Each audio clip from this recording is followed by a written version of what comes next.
Әкем көрші қызбен ұсталды. Әкем мен анамның отау құрғандарына 25 жыл болды. Бір қарағанда жұрт қызығатын жұп еді. Алайда әкемнің адам теңгісіз қылығы бәрін өзгертті. Бірақ күнде өміріміздің тас талқаны шықты. Адамнан бір жыл бұрын несиеге 4 бөлмелі үй сатып алған еді. Бір бөлмесі бос тұрған соң квартираны жалдап, соның ақшасымен үйдің азды көпті шығындарын жаппақ болған. Сөйтіп анам тұрмыс құрмаған, жасы 30-дан асқан бір сылқымды тауыпты. Әлгі қыз үйімізге келгенде жүрегім секем алған еді. Өзі жеңіл ойлы, жеңіл жүрісті қызға құсады. Анам екеуі келісіп қойған соң араға кіріп бірдеңе деуге кешеді.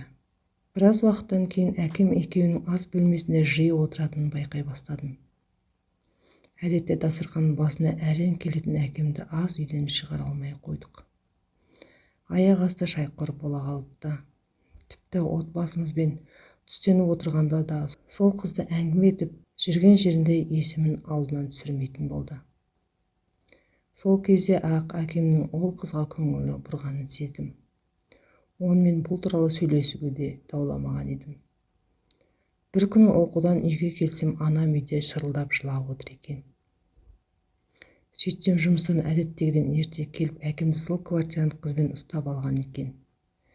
Екеуі оңашада бөлме ішінде аймаласып жатыпты. Анам үйде жанжал шығарып, әкеммен көңілдесін үйден қуып шығыпты. Екеуінің арасында бірдеңе болып жүрген сезсем де, мұндай шындықты естуге дайын емес едім.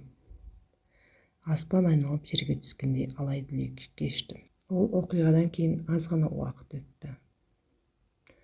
Анам әлі өз-өзіне келе алмай жүр.